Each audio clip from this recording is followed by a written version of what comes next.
It floored me. As a father of teenagers who come to watch football with me, I do not think I could do that myself. But then to keep going and going and going, as the state deployed all its power to obstruct justice and truth. And that, Madam Deputy Speaker, is a stain on our history. And yet, keep going they did. And we are here today because of them. And some of them are with us in the gallery today, and they were with me in number 10 just this afternoon. Indeed, Madam Deputy Speaker, that has always been the motivation for this bill. The Hillsborough families fought so that no family like them should ever have to endure and suffer what they went through. What they have done will protect individuals and families that they'll never know, they'll never meet, but will never have to go through what they went through. That is incredibly inspiring and humbling in my view. And so this is not just a bill for the 97, although it is that. It is a bill for every single working person in this country. Because let's face it, there is a class element to this. Time and again, the cry for justice was ignored by the British state because of who the victims are.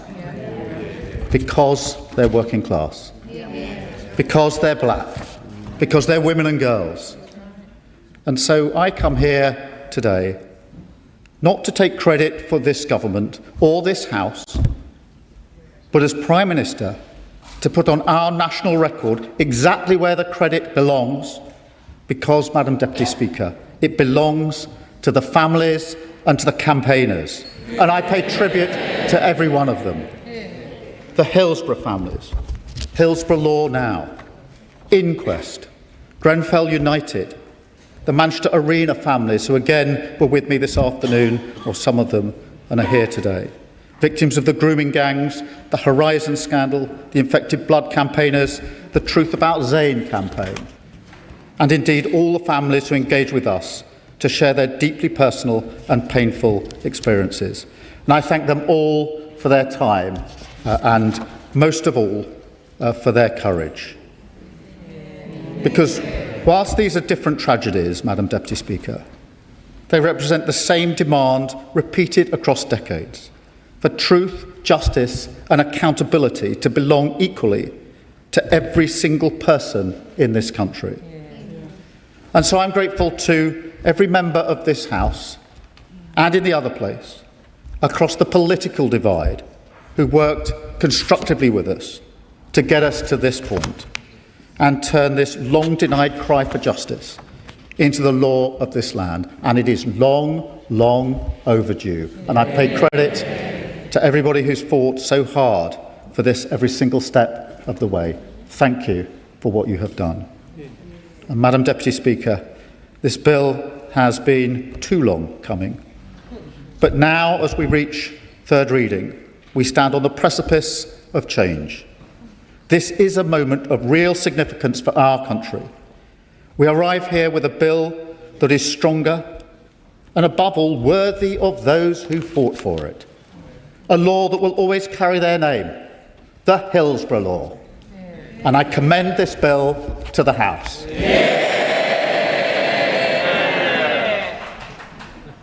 The question is that the bill be now read the third time. Dr. Kieran Mullen. Thank you, Madam Deputy Speaker, and let me begin, as I have throughout the passage of this bill, by placing at the forefront my admiration of the campaigners, the family and friends of the 97 who lost their lives in the Hillsborough tragedy. On the 15th of April 1989, their lives were changed forever. Nothing could be done to bring back their loved ones after they were gone. Anyone who's lost someone close to them suddenly like that knows the experience of their world changing in an instant, when at one point the person they care deeply about is there, and suddenly, in the next moment, they're not. And afterwards, everything else is different. But whilst their deaths couldn't be undone, what could have changed, what could have been different, is the truth about what happened to their loved ones being told to them, and it wasn't. But not just as an act of omission, but as part of a deliberate cover-up by the police and others to protect themselves from the consequences of their failings. So what might have been solely a tragic experience of grief that would of course never leave them, with a gap in their lives where their loved ones were supposed to be, was in addition turned into decades of torment as they fought so hard for that truth that was kept from them. The bill is born of that fight and of that torment and is a tribute to their determination. That's why, when I faced the Prime Minister across the dispatch box 8 months ago, I made clear the good faith desire of the opposition to engage constructively with the government on this bill, which I sought to live up to throughout its passage. Not just for the Hillsborough families, but for the many others let down by the state and its institutions. The postmasters, the infected blood scandal victims, those lost in the Grenfell Tower fire and other tragedies and scandals, as members have highlighted from across the House throughout the passage of this bill. And I feel still the keen interest of the families as we reach third reading. But it's our job, mine, the opposition's, all MPs, to both hold in one hand sincerely and clearly the experiences of all those people who've suffered so greatly, and in the other, our duty, our responsibility to legislate carefully and in a considered way. And I'm deeply disappointed that this Prime Minister, this government, has made that task much, much more difficult than it needed to be. Because I would challenge any MP, no matter... I would challenge any MP, not yet, no matter how supportive of this legislation, with far-reaching... No, I will finish this moment. With far-reaching consequences, not yet... Order. The Shadow Minister must be heard. Kieran. I would challenge any MP, no matter how supportive of this legislation, with such far-reaching consequences for the operation of the government, to say the progress of this bill, and particularly over the last 24 hours, is anything like careful and considered. I just want to record that these families and families across the country affected by this bill have waited years and years too long. Years too long. I made a promise to these families, looked them in the eye and said I would bring this forward as soon as I could, and I've kept that promise, and I'm proud that this Labour government is bringing this bill in. If the Prime Minister wanted to truly live up to that promise, he wouldn't have introduced legislation with less than 24 hours' notice on an issue of national security. Because, as the House has alluded to, I would have wanted the opportunity to make this moment purely a positive one, but I'm afraid the Prime Minister has made that impossible for me to fulfil the duties to my House. Less than 24 hours' notice for consideration of a bill before us at third reading is simply unacceptable. The House, those families, this bill deserve greater respect than that. And there is simply no excuse but a series of mistakes by his government that have led us here. Led us to the place where those of us that engaged in good faith, as I did, engaged in good faith, cannot possibly be expected to have any trust left on a bill that has trust at its heart. The Prime Minister, the Prime Minister announced this bill at his party conference in 2024, and the media were briefed and told that the bill and how it would operate had the full support of campaigning families and their legal advisors. They were so supportive, in fact, that they released statements to that effect, and we now know that wasn't true. They'd already explained their misgivings. And then after the introduction of the bill, the Minister told me directly that the families were entirely happy with how the bill was legislated, and that also wasn't true. I'm grateful to the honourable gentleman for giving way. The party opposite was in power for 14 years and could have introduced this bill. Why didn't they? I thank her for raising that point, and it was on that basis that I sought sincerely to engage properly with the bill. As the ministers and officials who met with me repeatedly would be able to attest to, you cannot sustain that when the government brings forward legislation with 24 hours notice of important matters of national security. The government says it has now resolved the central tension that led to the bill being pulled. After months of negotiations, the central claim made by their ministers that the bill needed particular safeguards for the agencies working on national security have now disappeared. They're apparently no longer needed. A government that has willfully misled us repeatedly on this bill now wants us to set aside, the government. I think the Shadow Minister needs to be very careful in his use of language. Kieran Mullen. Has inadvertently, repeatedly misled us on this bill, now wants us to take them on trust. I heard personally and directly from ministers and officials repeatedly that independent safeguards were needed, and now apparently they're not. Supposedly, over the weekend, those concerns have evaporated, and that is totally unacceptable. The security services have told us for 18 months, with consistent, sober, professional warnings, that we are suddenly setting aside in a matter of days, coinciding perfectly for the Prime Minister to come here and give his final speech on this matter. Are we really going to suggest that that genuine professional opinion has changed overnight? I don't think that we have. I want to believe... Sure.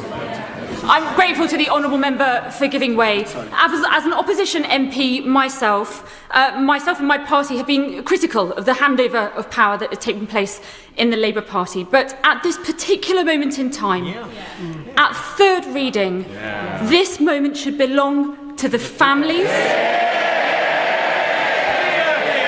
We can do our party political point scoring whenever and wherever we like, but this moment should be, does the member agree that this moment should belong to the families?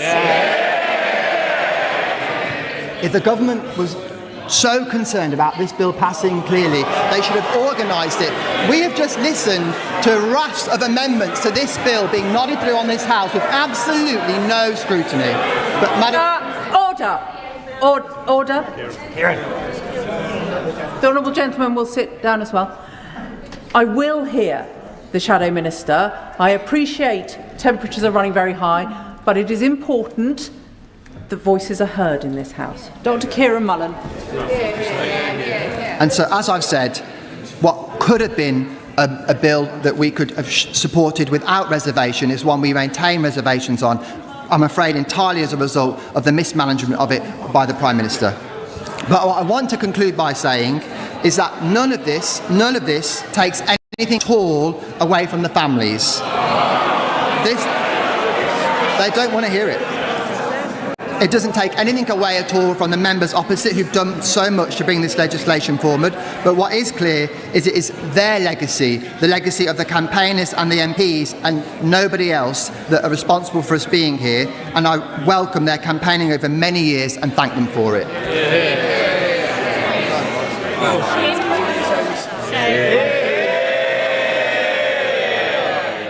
I feel tempted to start this speech by saying, as I was saying 10 years ago in this place, but it feels fitting to be here tonight, and particularly to be with my right honourable friend, the Prime Minister, because I remember very clearly at the conclusion of the second Hillsborough inquest how he worked with me as part of the Shadow Health team back then to draft the original bill that was presented to Parliament, and tonight is before this House.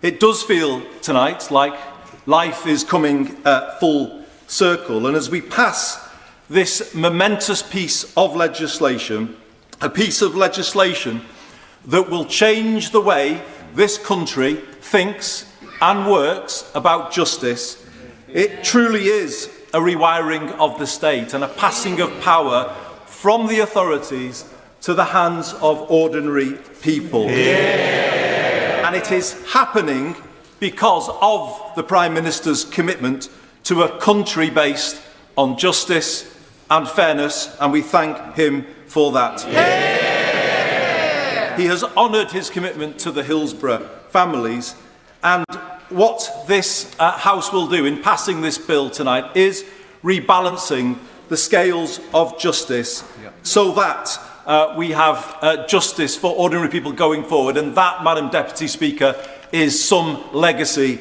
indeed. Yeah. We have all recognised that we simply would not be here tonight were it not for the dignity and the determination of the Hillsborough families who are with us in this chamber this evening. They, supported by the wider group of campaigns as part of Hillsborough Law now, I do want to recognise their lawyers, Pete Weatherby, KC, and Elkin Abrahamson, KC, who are with us this evening to Inquest, Deborah Coles, who's with us as well, and all of the people who supported the campaign. This is the reason why we are here. But might I say also, we are here because of the City of Liverpool, represented so well by my honourable friend, the member for West Derby, who has been the parliamentary lead on this bill and has been entirely true to the people of his city, as has my friend Steve Rotherham, a former member of this House, Mayor of the Liverpool City region, who also carried forward this campaign to this point. I cannot describe my pride, Madam Deputy Speaker, in being in this House tonight to see this bill plant the values of the city of my birth at the heart of this country. And that is something of huge and profound significance that has been brought about by the Hillsborough families. And we recognise the significance of that tonight. As Steve Rotherham has said, the Hillsborough Law can't do any more for the Hillsborough families.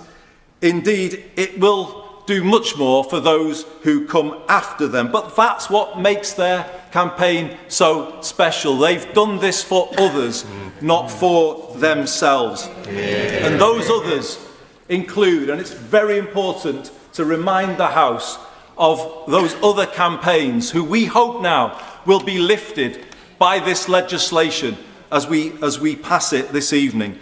We do think, as the Prime Minister said, of the Grenfell survivors and families this evening, and I'm sure all London members will want to echo that, who are still waiting for justice and accountability over 9 years after the Grenfell fire. We think tonight of the Primados families who have fought so hard for fairness, supported by my honourable friend, the member for Bolton South East. West. I have been away for a while, but I'll get there in the end. But also, I know other members in this House have supported those who've suffered other treatment disasters, sodium valproate, mesh, PIP implants. These are still ongoing campaigns, and we need to recognise these campaigns in the House tonight, as we do the Chinook families, Madam Deputy Speaker, who were in court today. And I was only just speaking to the honourable member for Mid Dorset and Poole in the lobby, and we pay tribute to them this evening. But let's not forget also in this list, and I know they have support from across this House, the servicemen who served this country in the post-war period in the South Pacific, our nuclear test veterans, Madam Deputy Speaker. How often in this House do we praise our veterans, and how in this case have we left those veterans without truth and justice in terms of what happened to them all of those years ago? And I think this House needs to hear their call for a special tribunal, Madam Deputy Speaker, entirely consistent with the aims of the bill we are passing tonight. This bill advances all of these just causes, and the campaign for truth and justice does not stop here. Indeed, it accelerates from here. I hope it ends the cover-up culture that has failed so many ordinary people in this country. We can never forget that for 20 years, an entire English city was crying injustice correctly, and yet this place ignored them for all of that time. We cannot forget that, and we cannot take away the hurt that that caused. We cannot forget that postmasters and mistresses serving communities up and down this country were branded as petty thieves and carried that stigma with them for years. Likewise, those who were infected by infected blood and were blamed that they had brought it on themselves through their lifestyle. We can't forget that, Madam Deputy Speaker. And let's finish where I started, that the Liverpool supporters were blamed for harming their own fellow supporters at a football match. That is what was done.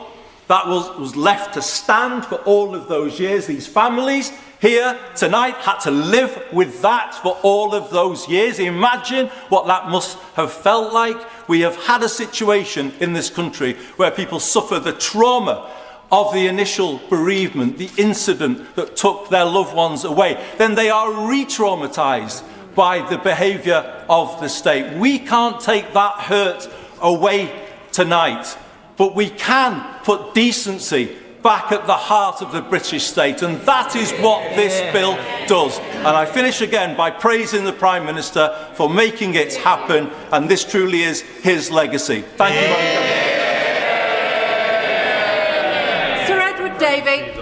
Thank you, Madam Deputy Speaker, and can I begin by echoing the words of the Prime Minister and the Right Honourable Gentleman, the member for Makerfield, in paying tribute to the Hillsborough campaigners. Our whole country owes them a debt, and I want to speak about that. But I want to speak in the spirit of cross-party support and working, which this moment demands. And I want to pay tribute personally to the Prime Minister for the work he has done on this, having to overcome the difficulties we know with the security issues. And I also want to pay tribute, and I hope it's not the last time, to the Right Honourable Gentleman, the member for Makerfield. He's welcome back in this House. He has, for many years, played a very personal role in this campaign, and so it's very fitting that he's in this House tonight to see this law passed. And I want to echo those tributes that he and others will no doubt make, because people have campaigned for many years for this moment. And that enormous debt of gratitude that we owe them for their courage, their tenacity and their determination is one that I hope this historic moment gives proper credit to. But let's remember, as others have said, that it's not just the Hillsborough scandal. It's Grenfell, it's Windrush, it's Horizon, it's Orgreave, it's Infector Blood, it's COVID, it's the nuclear test veterans, and indeed other scandals that were mentioned. Primados, the Right Honourable Gentleman was right to add that to the list. I hope, by the way, that when he takes an office, which we're expecting him to take soon, that he will put right those scandals, and we will hold him to that in a cross-party manner. But there are many tragedies and scandals that have been compounded by state cover-ups. And this is an issue of rights between the state and individuals. Victims, survivors and families having to fight for years or even decades just to expose the truth and win the justice they should have had straight away. All too often, Madam Deputy Speaker, when things have gone wrong, we have seen a tendency to cover up mistakes, to close ranks, to protect institutions, and so often to lie. Victims and families have spent years